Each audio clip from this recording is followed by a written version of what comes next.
Good afternoon. Welcome, everyone, and thank you for joining us for today's NAC at Home program. My name is Tsien, co-chair of the Architecture Committee for the National Arts Club. For those of you who are not familiar with the National Arts Club, we are a 501c3 nonprofit with a mission to stimulate, foster, and promote public interest in the arts.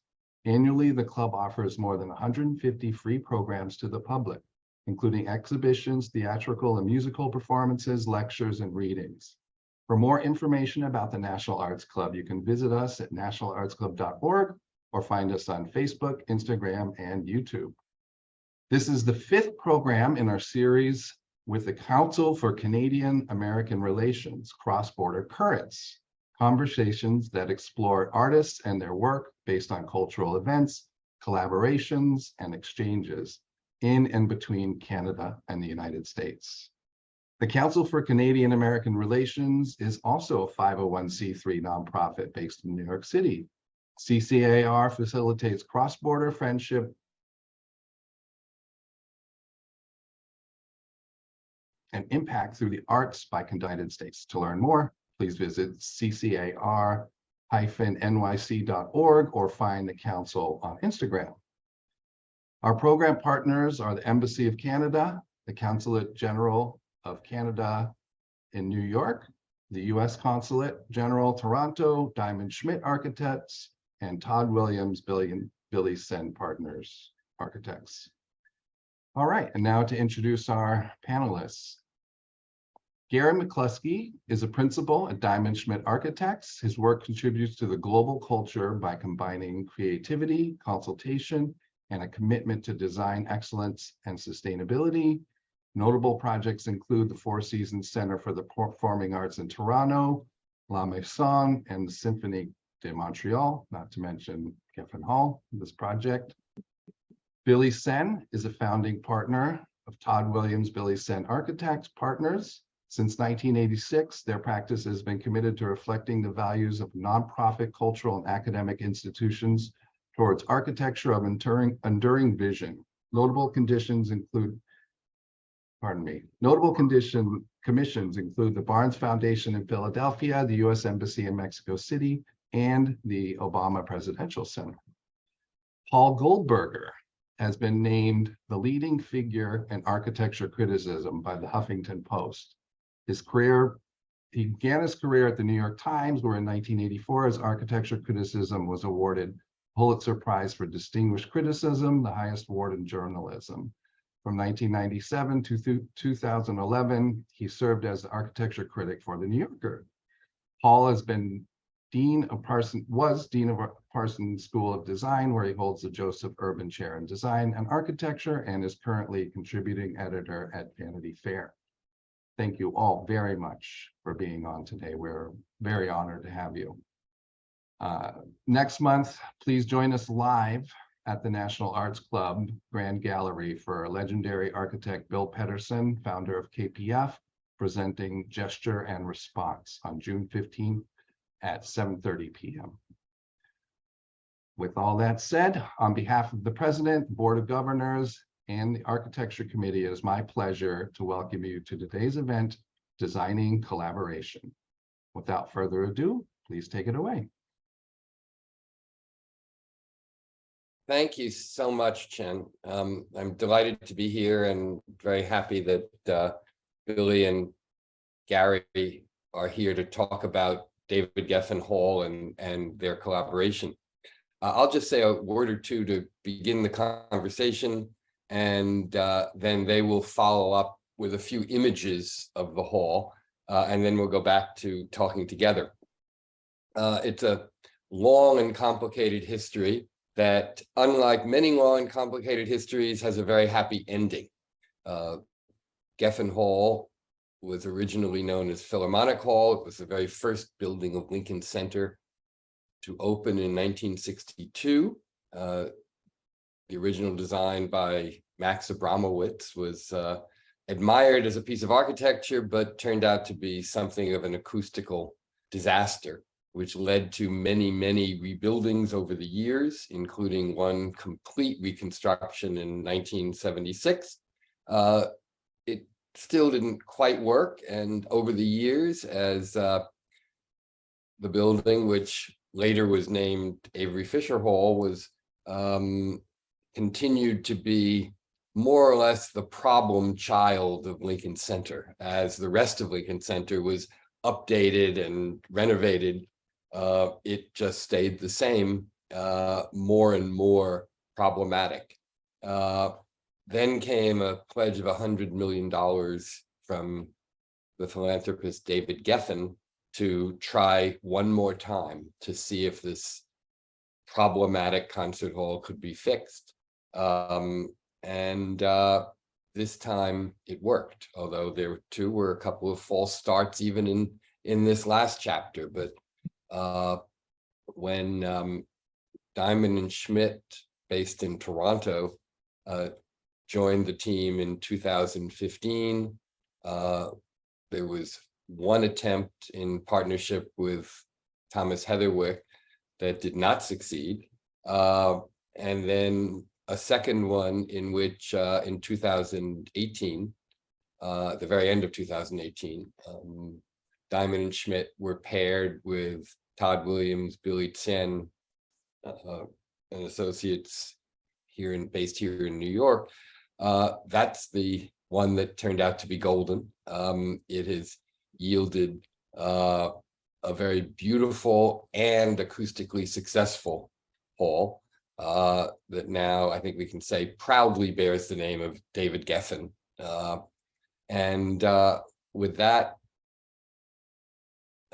tiny bit of background, let me ask Gary and Billie to just run through a few images of the hall and get us started in a conversation, and then the three of us will talk in general about the nature of the project and the unusual collaboration between two very different architectural firms that have worked together quite smoothly to produce, after this long and challenging history, an extremely happy result.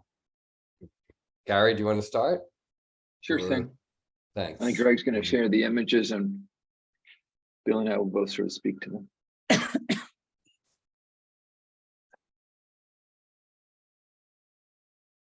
I can launch, Billie, and set the stage just to say, when we arrived in 2015, this is the state of the campus. So when it says before renovation here, this is before the renovation of David Geffen Hall.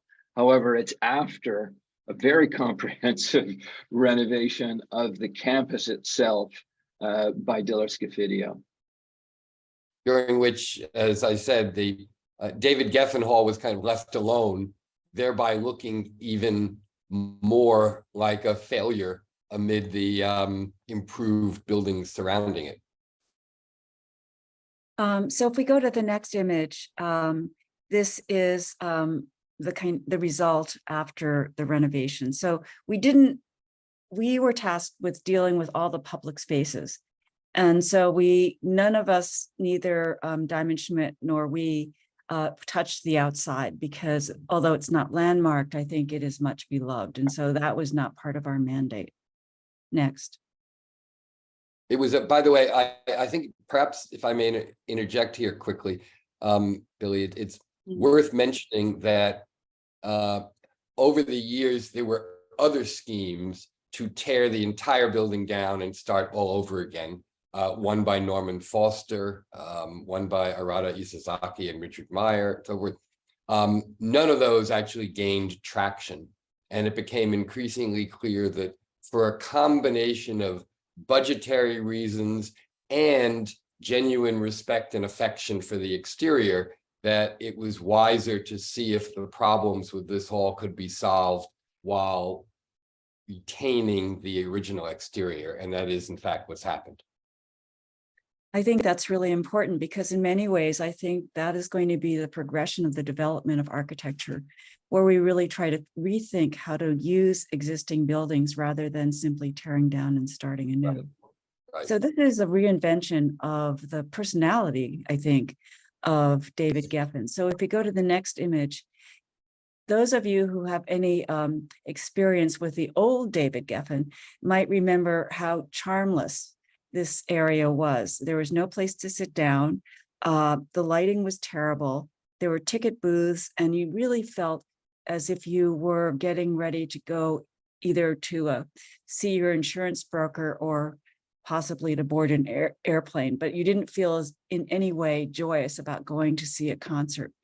So the next image shows the renovation, and the area where the ticket booths were completely obscured the big raker columns. So those are existing columns that we uncovered. And you can see that it essentially doubled the space where people can sit. And what Lincoln Center said to us is, we want this to be a living room for New Yorkers. So it doesn't have to be just a place where people who are going to concerts come. It is a place where people can have a cup of coffee, because now there is a new restaurant and bar, and hang out, and maybe not even go to see a concert at all. Next. It's worth pointing out, by the way, for those who don't know the hall, that the hall begins one level above the street level. So one thing that was not possible was to raise the ceiling here. So that while the space is vastly more welcoming and generous than it was, it still has a relatively low ceiling, but that's because the great excitement comes as you progress through it and go up. Yes, there's nothing like sort of withholding the goodies until later in the party. Exactly. And then one of the things I also wanted to say is that we've also provided places where other people can do performances. This was the old way that you would get up to that level that Paul is talking about, called the Grand Promenade. And once again, it was pretty much like the, TSA pre-check, if you've got TSA pre-check, or even worse, it's when you don't have TSA pre-check. Those were the lines, always lines, and the escalator running right through the public space. So we eliminated the escalator. Actually, that was part of Gary's planning, and then took the space back and made it into a welcome center. So here you can come in, you can find out about the programs, and you can also sit down and have a cup of Joe's coffee, which is a very good coffee. So this whole idea is make the ground floor public.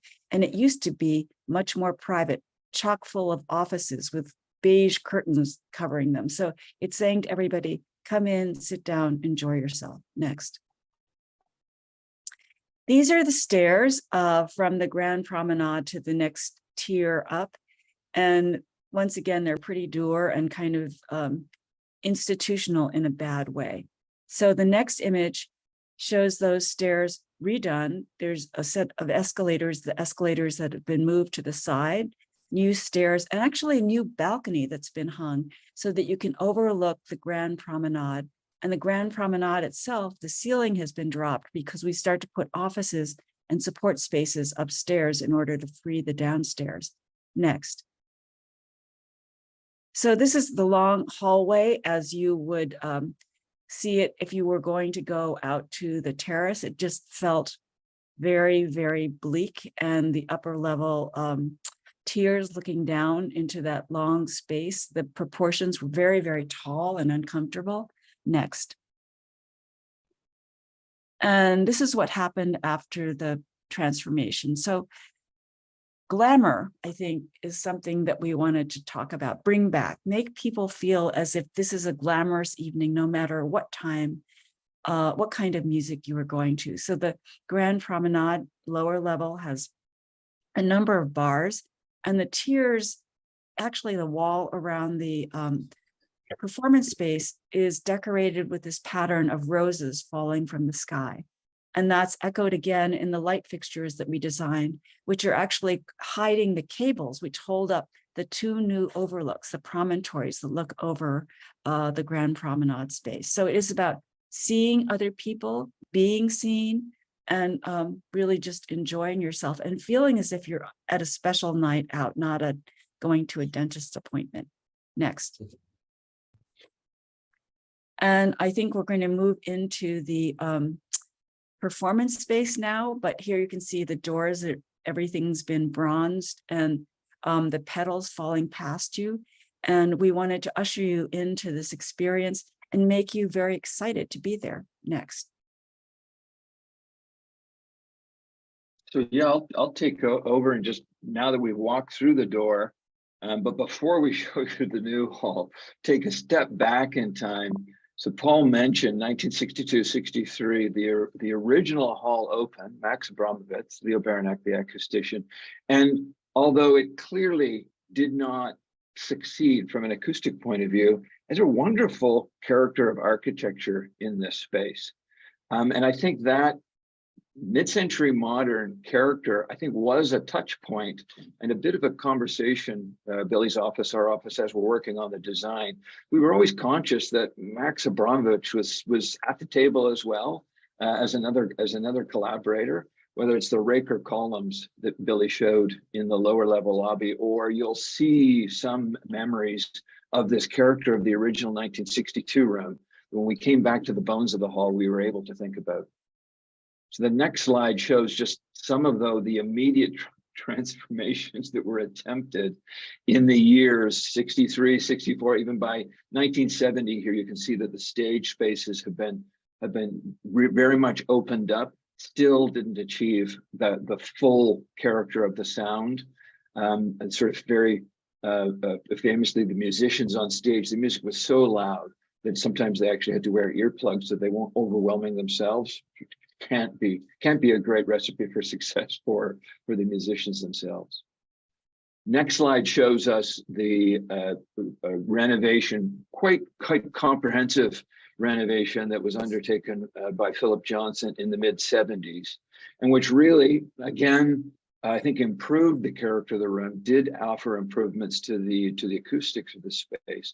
But one of the things that, of course, we're still really challenged by was that size of the hall. 2,700 seats in a proscenium format. You never felt physically close to the music. You never felt close to the musicians and to the orchestra. And they continued to tinker with the acoustics. So what are referred to as the bongos were added to the sides of the stage in the early 2000s as another attempt to modify this space. So this is the hall that we arrived in 2015 and really began to completely reconsider. Next image gives us that view of the hall in transformation. So this is in about 2020. The hall now, what you are seeing, everything in this space is completely new construction. Although it looks like we maybe are just renovating the walls, all of the block walls on the outsides of the building are new. The floor has been re-raked for the orchestra. That is entirely new. The balcony positions have been redone, and we've wrapped the balcony around the stage. And so that's one of perhaps the biggest move, is to bring the stage out into the space so that we are all closer to the music. But a telling detail, just to keep in mind, up in the ceiling space, Paul Scarborough, acoustician, noted that the quality of the sound was actually, the quality of the ceiling was one of the elements of that Philip Johnson room that he thought actually worked quite well. So I'll return to that aspect of the story, but if we go to the next slide, you'll see the transformed auditorium. And so here we are, 26 feet moved into the stage. So everybody is closer to the music, closer to the orchestra. Paul, our Scarborough acoustician, making that point that if you can see, your eyes and ears are connected, and that sense of engagement physically and visually with the orchestra really helps the quality of sound in the space. Though all of those aspects of the room, refinished in wood, picking up on some of the character that Todd and Billie introduced in the lobby spaces, a much more visceral materiality to the space, where the sense of tactility, I think, is really heightened through the use of wood around the room. But actual seating positions wrapping the orchestra. Next slide. Some of those materials, Billie mentioned the fabric of the seats, and this is one of the ways in which the spaces are literally linked together. So in combination with this, Billie, maybe I'll pause here if you want to talk a little bit about that character of the space. Yeah, I mean, we needed to sort of make a blending so it wouldn't be one world and another world. And so along with a young textile designer named Emily Neal, we designed a pattern of roses in different scales of petals. So you can see these seats, some of them have very small petals and are mostly blue. Some of them have very big petals and are mostly pink and orange. And each seat is covered in a different scale pattern. So it gives the sense of sort of movement and petals falling. And so that's how we tried to knit the inside with the outside. That quality Also- of movement. Go ahead, Paul. No, I was just saying, it also makes the whole look exceptionally beautiful as it's filling up. Because when you see an empty hole, you see this sea of pattern rather than solid fabric. And then gradually it's replaced by people. I particularly enjoy coming early and watching it sort of gradually fill up and watch the rose petals get covered seat by seat. That quality of movement, though, the rose petals filling the space, I think was also a touch point for us in imagining, is there a way in which architecture and the architecture of the space can kind of personify the way that music fills the space? So Billie's image of the rose petals falling through the space, I think we thought was an allusion to the way that the musical notes are filling the space. And that also is a context for the other elements of the architecture. So the rippling wood walls are very much in our minds are a way of characterizing the way in which sound is reflecting off of those spaces.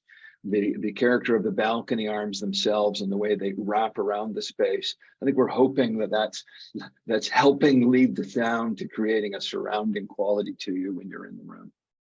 Now, I think the next slide. Oh, go ahead, Paul. I think all of these things are actually, if I may say, are part of creating a greater sense of intimacy in the space. Yes. I mean, one of the problems with the prior iteration is that you felt from about the middle of the orchestra back, you felt so far away from the music and so far, you felt like you were at the end of a tunnel in this vast, enormous space with no sense of psychological connection to the music. And Gary, as you pointed out, Paul Scarborough, the acquisition, has pointed out the connection between visual connection to the music and a sense of intimacy and acoustical success. You sort of, if you feel connected, you kind of hear connected in a certain way, and they all reinforce each other. And the hall now feels, it does not feel overwhelmingly large, even from the back row. I mean, 500 seats have been removed, but psychologically it feels like 1,000 seats have been removed because it feels so much smaller. And no matter where you sit, you feel some degree of connection to the orchestra, which you didn't feel before. And I think that's just worth reinforcing, Paul. Yeah. The reduction in seating size from 2,700 to under 2,200 really allowed the freedom, I think, for the architecture to help create that enveloping quality. Yes. And that enveloping quality, I think, is also reinforced through the use of materials, whether it's the flower petals and the red, pink, blues, but the warmth of the wood, I think, also reinforces that sense of emotional connectedness. There is a warmth to that envelops you, that helps create that comfortable feeling of being open to the emotion of the music from the orchestra. Also, the seats behind the orchestra are probably acoustically not perfect, but a truly wonderful way to experience the orchestra, because it's like you get to be in the orchestra and you don't even have to practice. You really feel as if you're, you see the conductor. It's a completely wonderful experience. It's incredible. I agree. You feel, I mean, to be able to watch the face of the conductor is a privilege you have in those seats that you don't have elsewhere. I sort of liken it. I mean, not only does it resemble more and more other concert halls as that's becoming a more common pattern, it makes me also think of those wonderful seats that have been put in on top of the Green Monster at Fenway Park, where that are sort of, that were only added a few years ago and are now the most cherished seats to watch the Boston Red Sox. This is somewhat similar. They're very unusual and special, and it's a different and fabulous experience to sit there. Just a couple quick points then, just about this slide. On the left is a mesh ceiling that we added that hangs just below that Aztec pattern ceiling that I showed you a few slides ago. And again, you'll kind of notice the sort of the three looped shape, which again was an idea of musical notes, or just creating something that's much, much smaller in scale. It's similar to the light fixture that hangs over the stage, where a sparkling quality, creating a finer element and reading that against the breadth of the wood elements in the room. But just shows again, I think, in the way in which it's a completely transformed space. And going back to your original comment, Paul, although there had been many thoughts about completely demolishing, starting from anew, I think one of the things that we found in this evolution of time, and Lincoln Center taking several tries circling this idea, to come back and imagine that this renovation is an entirely new concert hall. And I think what Billie's shown in the lobby space is that she's completely transformed the proportion of those spaces so that they have a completely new relationship, both with hall, but to the exterior spaces. And that this could be done, though, within those travertine columns of the exterior. I think that was, the magic moment that we found early in the concept stage, where it became clear that a new concert hall could be achieved, but that we could also retain all of the wonderful aspects of Lincoln Center as a campus. You built really a new building inside the shell of an old building. Yeah, it's a ship in a bottle. Right. But another thing that I'm impressed by about it is, and I think, Gary, you alluded to this in some of your words at the very beginning, is it has a kind of kinship with Max Abramowitz's original auditorium, which, because it's now famous for its acoustical failures, people tend to forget that it was actually quite a cool looking room. And I think the auditorium is now the best looking space since then, but this time it actually has good acoustics also, which it didn't then. That's the juggling act. And this is great that we're on this slide, Paul, because the wrapping arms, in this case, in our version, on 2 levels, but in the Max Abramovich scheme, he had 3 levels. But those balcony arms on the side of the auditorium and Abramovich's design had this shaping. They were bowed. And the way in which that subtly helps create the embrace of the audience around the orchestra was certainly a moment we really, I think, arrived at it on our own, but we very quickly were aware in looking back at those black and white photographs that we were stumbling upon a similar device that Abramovich had used in that design. This is maybe just worth pointing out to folks. Which was eliminated by Philip Johnson in the 1976 version. And it was all straightened out. Yes. And so that's what the little diagrams on the top left show here. So there's the 1976 version, where I think playing it as safe as they could, they said, let's go back to the tried and true formula of a shoebox, literally a shoebox shape from the traditional 19th century form. But what it also really reinforced was that proscenium and that sense of separation of audience and orchestra. The diagram in the middle with the white arrow just shows us moving that stage out into the space, reducing the audience size by 500 seats. And then on the diagram on the right, just showing the way in which we are wrapped around and are together in that room. And so that you referenced, Paul, these seats, Billie did as well, where you literally can connect with the conductor's setting of the pace. What I find wonderful here as well is when there is a solo moment for horn, violin, clarinet, that you actually can watch. And as that music is made by the musician, there is a special quality to that. And I think we're going to really be interested to see how these seats and the connection that they have, how that evolves over the next couple of years with the audience. Right.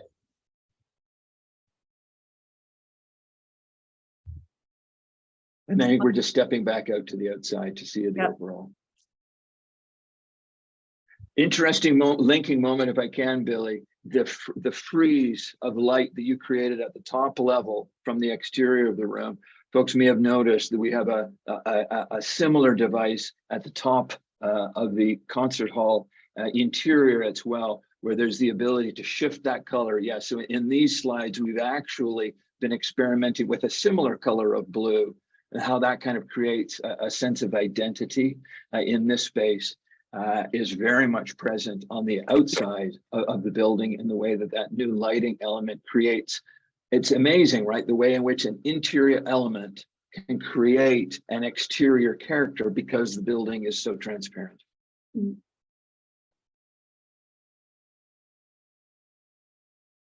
So that's the last image. We tried to give you an overview of what was and what is. And now Paul's going to lead us through the most scintillating conversation ever. Well, we've already been having the most scintillating conversation ever, but let's continue it. Let me step away from the design for a moment and talk a little bit about process. Here are two very different firms, not only based in different cities, but different countries. And Gary, representing Diamond Schmitt, had some experience with this hall as the partner in an earlier iteration that did not go forward. Tell me something about the nature of the collaboration. I mean, it was a kind of arranged marriage, but an arranged marriage that seems to have succeeded. How did you guys work together, given both the physical distance, the difference in background of the two firms, and the fact that one of the reasons Diamond Schmitt was invited to become part of this new team was because, as I recall, you guys had done a study for Lincoln Center to evaluate the potential of building this new hall within the shell of the old hall without lowering it down or changing the exterior. And that became kind of the template for how you moved forward. Anyway, can you guys both pick up on that and talk a little bit about the nature of working together? I'm going to just drop in a little Sure. bit. You know, architects are known, we know each other as ego-forward people. The ego precedes. Ego forward. That's a nice phrase, ego forward. Yes. You know, it sort of like comes from food. It's like, you know, truffle forward, ego forward. Right. And so I actually think that we're not a studio that is an ego forward studio. I think we're interested in problem solving and in I guess beauty. And so I think it made working together not a battle of like who one firm over another, one person over another. And it certainly helped to have a division between the actual spaces that we were working in, but it also helped us to listen to each other, I think, in a more genuine way, rather than simply waiting for our turn to speak. Right. I mean, It's a very nice way of putting it. Even though Diamond Schmitt had primary responsibility for the hall itself, and as I said, the overall scheme was based on sort of their template, and Williams and Tsien had primary responsibility for public spaces. It seems from what I observed that you guys were comfortable enough together so that you would each consult with the other. And we met. Yeah, we met Right. every week in the design period. But maybe also to mention, just as we got going on the design, we actually visited each other's spaces. So Billie took us on a tour of Barnes Foundation in Philadelphia. All of our team, we got on the train, we went out, we spent the day. And then the TWBTA team came to Toronto and visited our space at the Four Seasons Center. And so I think that was a great example of what Billie is speaking to, where we really, we sort of looked at it as a collaborative opportunity to learn about each other's work and style, but actually work on the spaces together. So a good example of that, we had a weekly meeting with our client group, of course. We preceded that with our own working session. And so that we would be able to help explain one another's work. And I think through that process of meeting together, that's how those linkages started to form between the two spaces, where we were certainly open and inviting to sort of the conversation about that, to see how it would allow the space to continue to grow. Well, so here's a great image. So the top left image here is Todd and Billie's team and our team together in the Four Seasons Opera House space in Toronto. And of course, you know, it just led to the way in which our collaborative approach started to work together. Here we are at team dinners in the top middle row. Here we are on site during the construction, doing tours together. Bottom row here, I'll let you explain a couple of these, Billie, because we've got Todd there with Henry Timms in the middle image, test driving. If this was a chair, I think, Billie, that you guys had selected, one of its purposes was that it was big enough for two people, and so two pretty big guys tested it. Maybe it was a little too intimate for two people. I actually haven't seen two people sitting on it, but it was a lot. It was very much about comfort, and I think that there was a great sense of supporting each other, and you guys had an office space right by Lincoln Center, and we happen to live on 67th Street, so I walk by it every single day, twice a day, and it's completely, it feels like a neighborhood place. So we kind of treated it like our sort of neighborhood place. We have to take care of our neighborhood. There's a real sense of shared values. Paul, I think, was instrumental as well. I mean, we have, of course, came to the project with enormous respect for Todd and Billie's work, and very much knowing it. I've mentioned both to Todd and Billie that they lectured at my school when I was in architecture school. So know their work very well. But of course, that's not. It was that shared value, the way in which Billie speaks about their collaborative approach and what they're trying to do with architecture very much is our approach.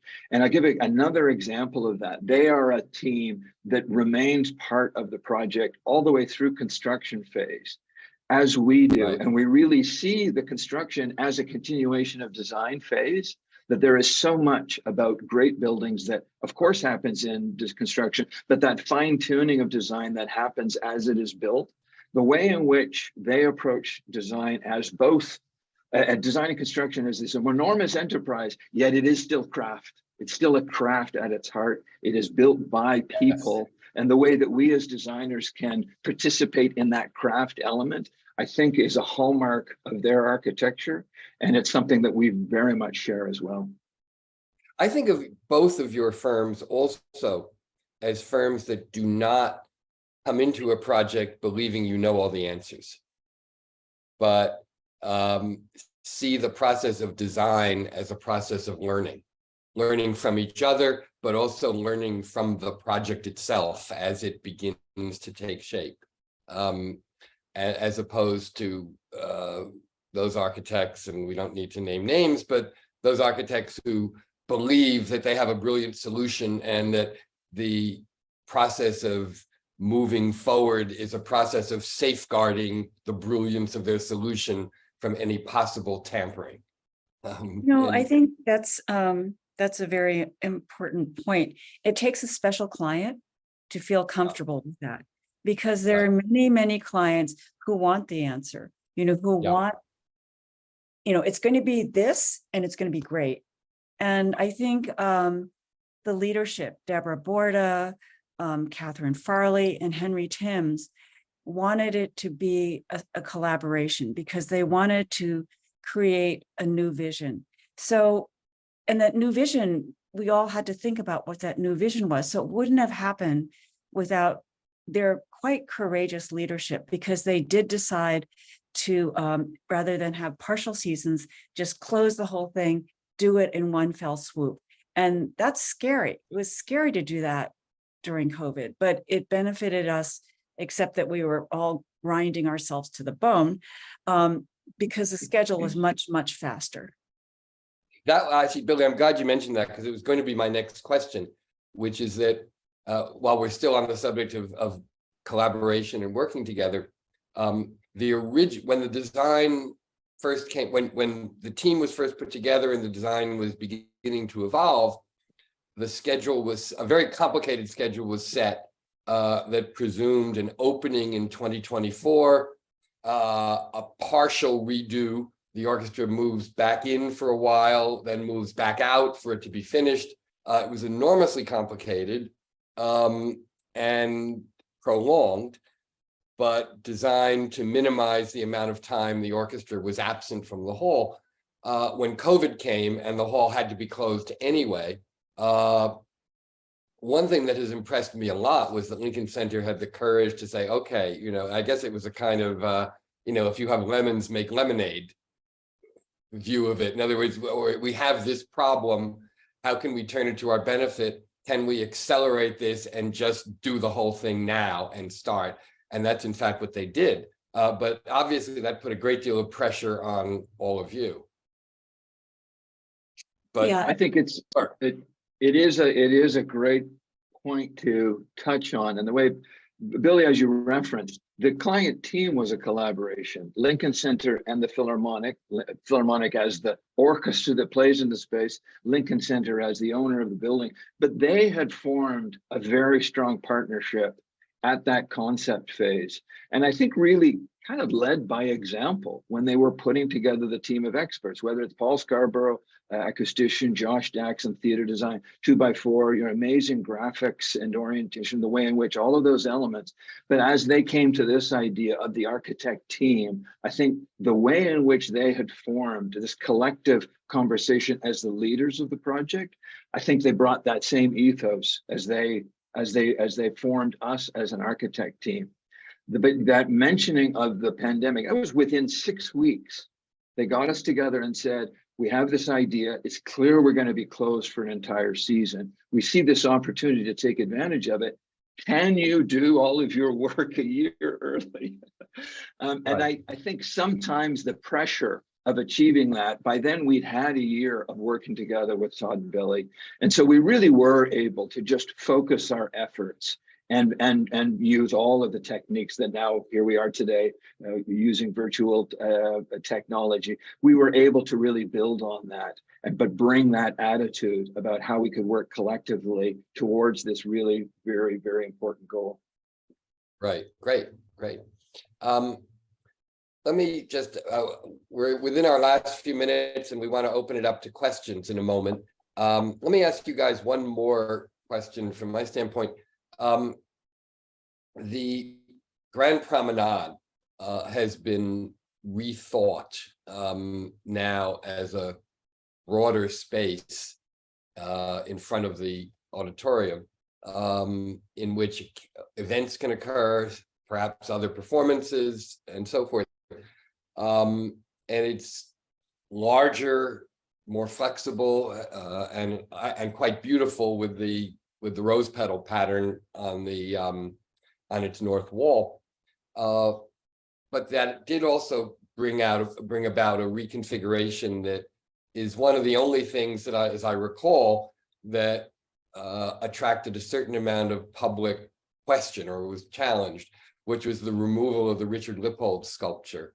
That was an original artifact of Lincoln Center and a very much admired one.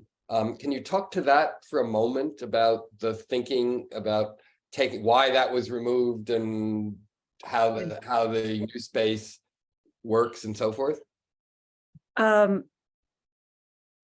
Yes. It certainly was a sort of hallmark of that space and the sort of soaring sense of that space. But it had been put up in the most very artistic, intuitive, and jerry-rigged way. So think back over the drawings, we actually thought it, in the beginning, we thought it should somehow stay, but we realized that in order for it to stay, it needed a kind of re-engineering, which was not part of Lincoln Center's vision for how they were going to spend the money. And so we also realized that if we were going to make that space, because it is a kind of workhorse, it's a very glamorous workhorse, but it is now a place where various performances happen because acoustically it's made for that. And in terms of lighting, it's made for that. It's also a place where there are huge gatherings. So, I mean, here's sort of two different performances, one a kind of more classical performance, and the other one a kind of jazz performance. It attracts very different, bigger audiences. So in order for that space to be used, we needed to think about problem solving first, and then we tried to make it beautiful. So I have to say that you are also have been a hero in this, Paul, because Paul found actually the perfect place for it to be. And symbolically, I think it's really the perfect place for those two sculptures to be, because at Lincoln Center, it was representing a kind of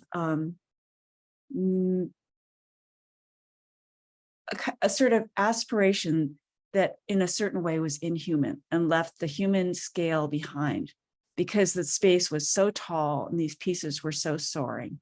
And I'd like Paul to sort of talk about how he engineered a happy resting grounds for, and actually much happier and I think more meaningful resting grounds for the Lippold sculptures. Right. Well, I didn't ask the question for that, but I'll just quickly say for those the answer. It will soon be going to LaGuardia Airport, to a big public atrium that's part of the redesign and rebuilding of LaGuardia. It's the last part to be finished, and the sculpture will be installed over the coming year and will be rededicated, I think, in September. So this part of the story also has a very happy ending, which is nice, and it will be in a public place that will actually, one of the few public places in New York where you can say it will be seen by even more people than saw it at Lincoln Center. So just as with Geffen Hall itself, it's a story that had some rough patches and has a happy ending. So which is doesn't happen often enough in New York, but happily did in this case. So I can't wait to see how it's going to look there. I hope well, I think well, and I think that space is going to be very well suited for it.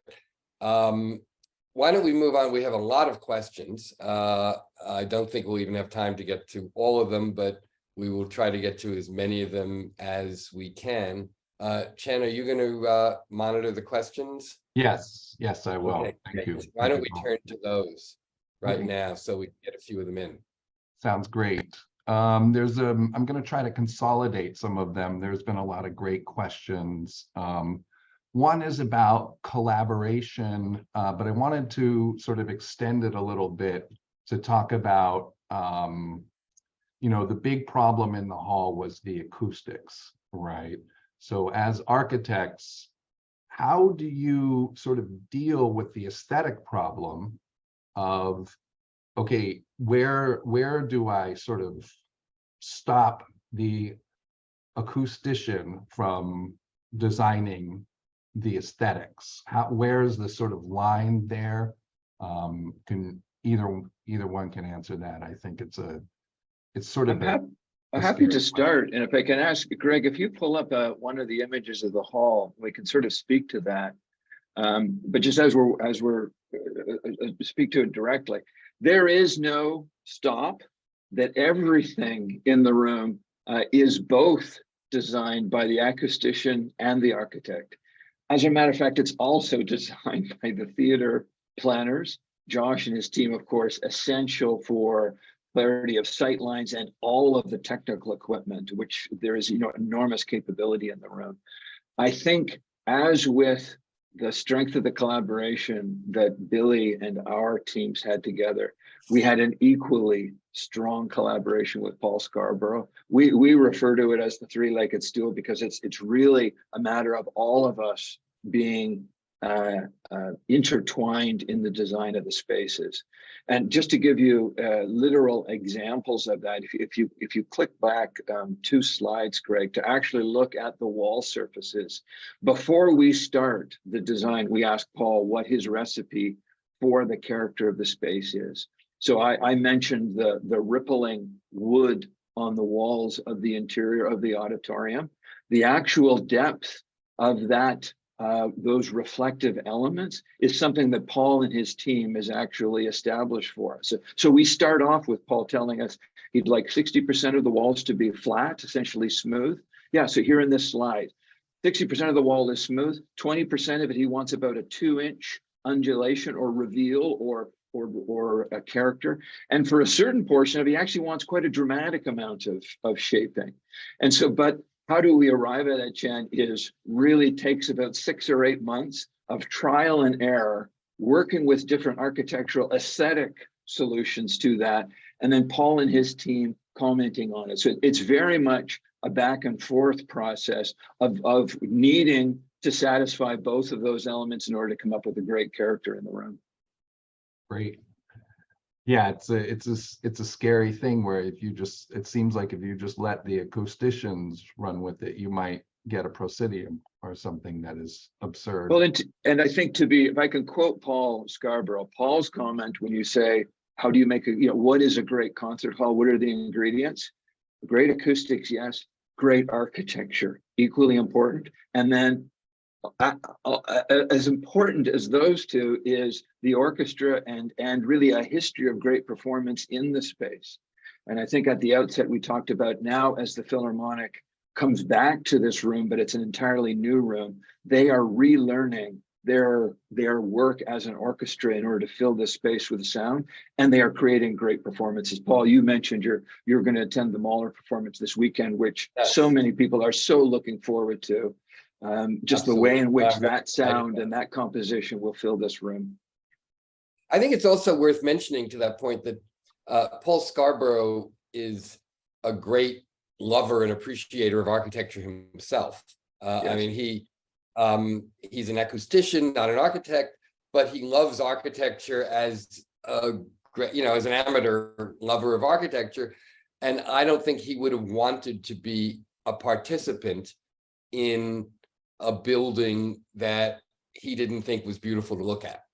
So in fact, that those are the ideal ingredients for a serene collaboration, let's say, between acoustician and architect. When the architect believes the sound should be good, the acoustician believes it should look beautiful. And so yes. Together they find a way to do something in which neither violates the principles of the other's profession, let's say.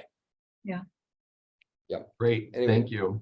There's another great question. I think it's pretty obvious, and I'm glad somebody asked it. Was there any pushback from the NYPO about losing 500 seats in the auditorium? So it was the first conversation, as you can imagine, because even as we arrived on the scene, this goes back to the 2015 scheme, which was also 2,200 seats.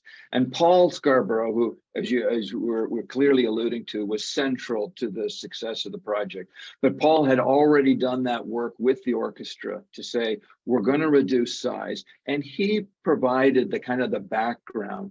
I think what the Philharmonic and Lincoln Center understood was that there's sort of a sweet spot in terms of seat size, and that 2,000 to 2,200 seats is that space. And so it was a foundational decision, and we really moved forward with the design building on that idea. I think it's a big, bold move. Great. Next question is, how did the firm split the design work to be done that there were no overlaps or no gaps in the services? It was really pretty easy, I think, because clearly Gary and his team were in charge of the performance space, all the back of house, and all of the sort of support spaces. And so essentially, it's a very clear red line. And And the one place where we lapped was, how do you bring a sense of what's outside into the performance space? But it was never problematic. Yeah. That makes sense. And it was, I think it's a great, it's sort of a great illustration of having a focus on a space, but knowing that the success of that space is going to rely on a sequence of experience. Our night is not exclusively in the public spaces, it's not exclusively in the hall together.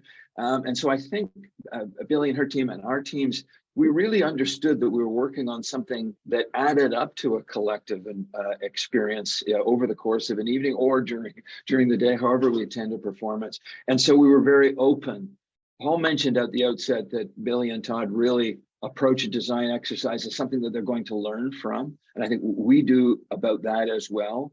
And I think that collective approach to learning and then learning from what others are learning, as Pod and Billie would make discoveries, we would see whether there was aspects of those discoveries that might apply to the spaces that we were working on. We effectively were handing the design back and forth in a way as we work towards these new ideas that would be the solution. Wonderful. Next question, how are acoustics tested to determine its effectiveness in the newly renovated space? Well, this is maybe a good moment to mention. I mentioned that August 14th last year, we all heard the space for the first time. Those first 4 days of the orchestra in the space, one of the things that Paul designed into the room was the ability for the ceiling panels above the orchestra, all of them to be slightly changed in shape. And by change, it's really just an inch or two, where the reflective quality of that space can subtly change the way the orchestra hears itself and the way that we as the audience hear the orchestra as well. And so that is something that really, for the 2 months that led up to the opening concert, the orchestra, Deborah Borda and her team at the Philharmonic, as well as the acoustic team, kind of continued to work on. They've essentially set that now, but it is something that they actually can continue to work with. So Gustavo Dudamel arrives in a year or two, and he will also be able to contribute his response and his thoughts about how the sound of the space might be subtly tuned through the use of that device. Great.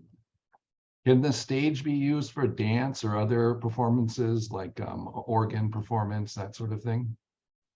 Well, so yeah, this would almost, Billie, Paul, I would almost need a second conversation for us to talk about the incredible repertoire. We've been focusing on the acoustic quality of the space, and in the lobbies, we've been focusing on how the audience, but Billie touched on in the lobby spaces, how much those are also designed for other performance.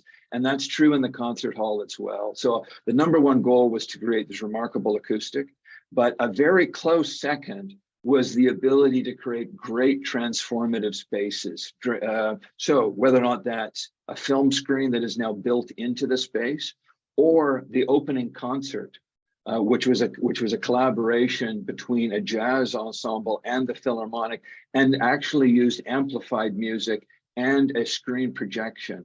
So the ability of the theatrical infrastructure of the space to really allow this concert hall to be a film room. We have Dolby sound. We have a film projector that can fold out into the space to be able to do a Hollywood premiere. But there's also an electronic organ with 70 speakers built into the back wall of the space. So we have the ability for those very traditional uses of orchestra, choral works, organ works. So they really have this incredible breadth of capability. The stage itself is effectively a dozen elevators. And that core, that surround area around the stage, all of that actually can collapse so that the stage can be shifted back, and we can achieve something like the proscenium hall that used to be there for Avery Fisher. A proscenium effect can be created if the Philharmonic or Lincoln Center want to do something that really requires an end stage kind of reading. Great.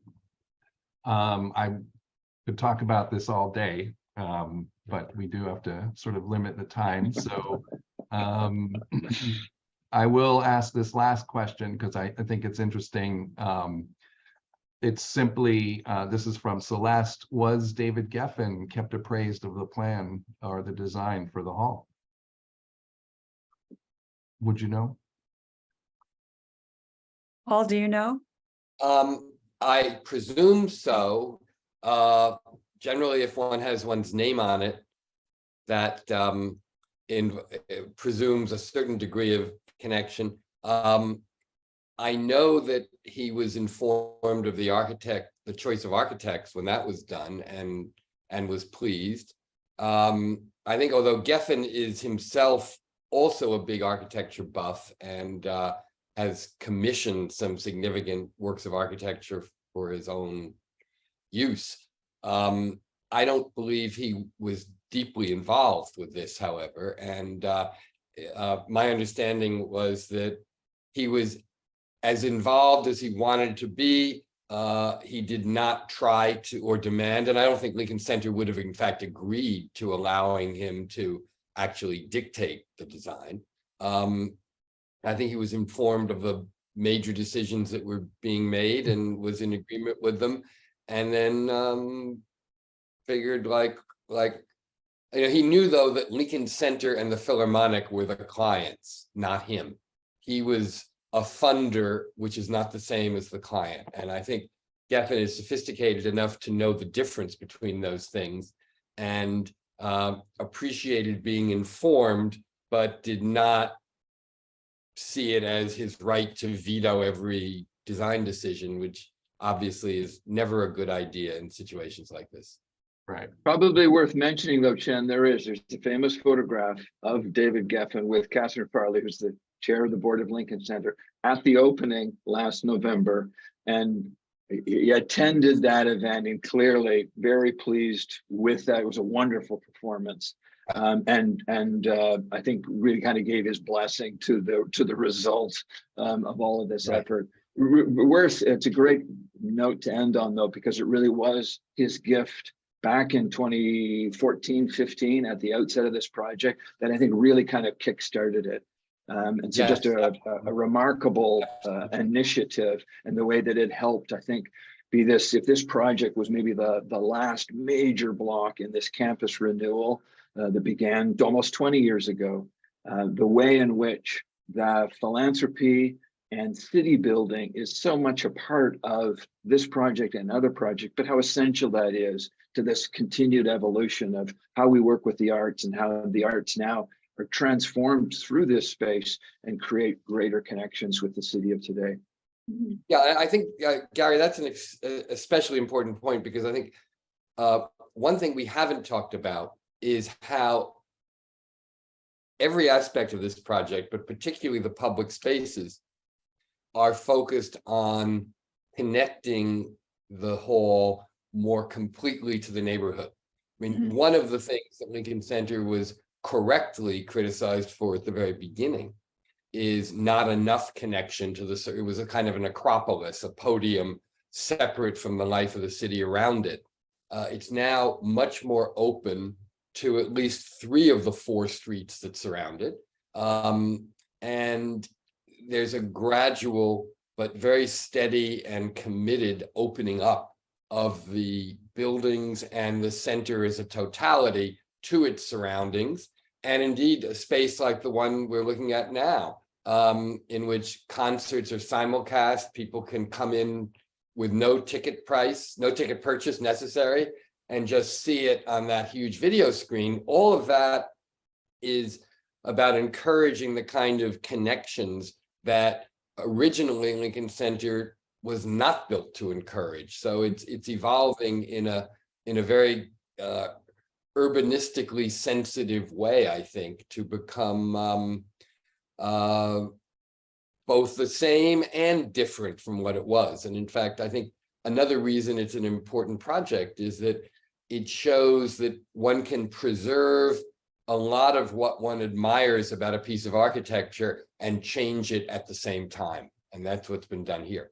Yeah, I think it's it really missed the boat in the original design of what most of us were kind of taught in architecture school about the Paris Opera House, how you you're there to see and be seen, not just, it's a social thing, and the opera is has a much more intrinsic architecture that did that originally. It didn't really need Gary and Billie to fix it that way. Right. To rearrange the sort of hardscape of the space. Well, thank you very much. I would love to talk until 2 or 5 p.m., but we do have to end. So I really, really appreciate it on behalf of National Arts Club and the partners today. Thank you very much, everyone, for attending, and thank you to our panelists.